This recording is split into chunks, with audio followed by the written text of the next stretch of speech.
রেস্তোরাঁয় শুটিং করতে গিয়ে রেস্তোরাঁর মালিককে বেধড়ক কেলিয়ে দিলেন অভিনেতা সোহম চক্রবর্তী। শুক্রবার রাতে নিউ টাউনের একটি রেস্তোরাঁয় শুটিং করতে গিয়েছিলেন অভিনেতা সোহম চক্রবর্তী। সেই সময় গাড়ি পার্কিং নিয়ে সমস্যার সৃষ্টি হয়। হোটেল মালিক আলমকে অভিনেতা সোহম চক্রবর্তী বেধড়ক মারধর করলেন।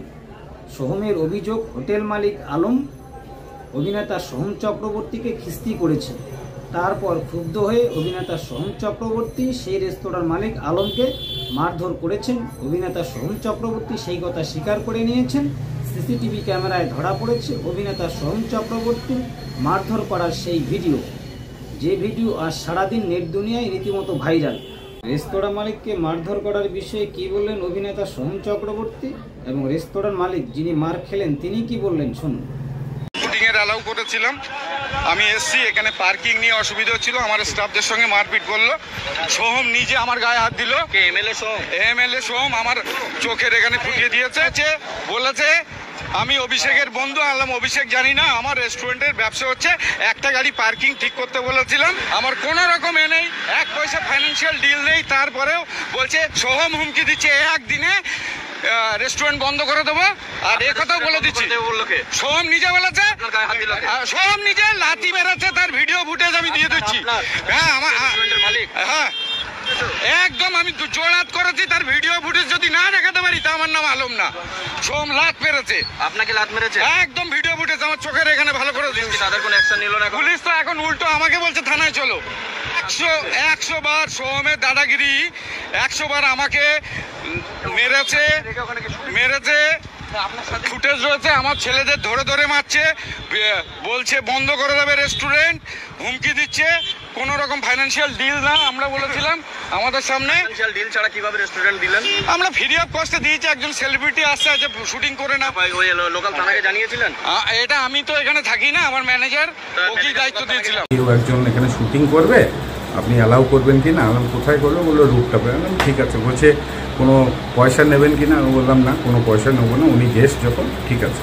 এতগুলো পার্কিং ছিল, আমি বললাম আমাদের গেস্ট আসবে, একটা পার্কিং সরিয়ে রাখতে, আমরা তার জন্য জায়গা অ্যালাউটও করে দিয়েছি। সোহমের পার্সোনাল বডিগার্ড বা সিকিউরিটি ছিল, তারা বলছে আমরা পুলিশ, এখান থেকে একটাও গাড়ি সরবে না। আমি বললাম বাবু আমার ব্যবসা বন্ধ হয়ে যাবে, একটা গাড়ি জায়গা দিচ্ছি, তোমরা সরিয়ে নাও। এটা বলতে বলতেই ওদের যে স্টাফরা ছিল, ওদের মধ্যে 7-8 জনের মধ্যে আমাদের স্টাফদের সঙ্গে বতসায় জড়িয়ে পড়ে এবং আমাদের স্টাফকে গালিগালাজ করতে থাকে, জামার কলার ধরে মারতে থাকে।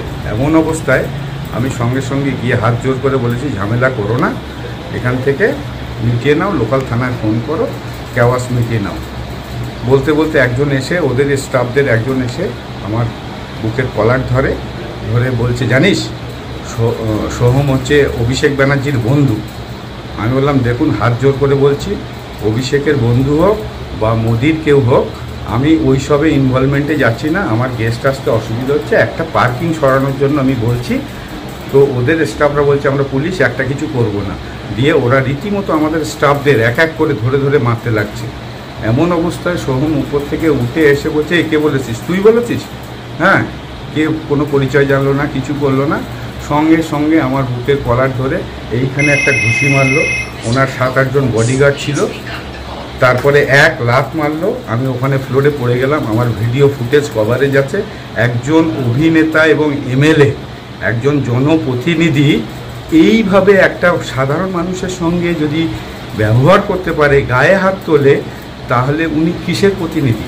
আজকে লোকাল থানাকে যখন আমরা জানছি, লোকাল থানা আমাদেরকে ডেকে নিয়ে গেল, আমাকে কিছুক্ষণ বসালো, কিছুক্ষণ বসিয়ে একটা কাগজে লিখিয়ে নিল যে আমার কোনো এলিগেশন নেই, না হলে আমার কেস করবে। আমার রেস্টুরেন্ট, সোহম আমাকে বলছে তোর রেস্টুরেন্ট কালকে বন্ধ করে দেবো।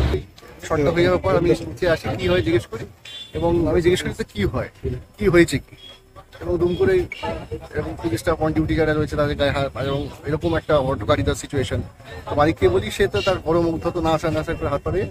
তখন তাকে বলি যে, এবং যেটা সব থেকে শুনলাম যে সে কে এমএলএ আমার জানার দরকার নেই, আমাকে কিস্তি করেছে, এবং সব থেকে বড় কথা সেটা হচ্ছে আমার অভিষেক বন্দ্যোপাধ্যায়কে কিস্তি করেছে। যখন এটা শুনলাম তখন মাথাটা গেছে গরম হয়, তখন তাকে বুঝিয়েছি সে কে। ঠিক আছে, মোটামুটি এইটুকু। বাট বাদ বাকি এমন কিছু হয়নি যে এখানে এরকমভাবে এদের উদ্ভূত এদের ব্যবহারটাই সেটা চরমভাবে আমাদেরকে আকর্ষিত করেছে। দাদা আপনি নাকি তাকে মারধর করলেন, মালিককে এমনটাই বললো তিনি। সে তো করেছি, দেখো গালাগালি করবে উল্টোপাল্টা ভাবে, ঠিক আছে, এবং সর্বোপরি অভিষেক বন্দ্যোপাধ্যায়কে নিয়ে গালাগালি করবে, একটু নাম হ্যাঁ সেটা তো মানা যায় না। যাই হোক, মোটামুটি করেছি, 4টে চর মেরেছিল, 2টা রাস্তা মেরেছি, করেছি। টিভির পর্দায় একরকম দেখি, আজকে কি এটা রিয়েল দেখা গেল নিউ টাউনে?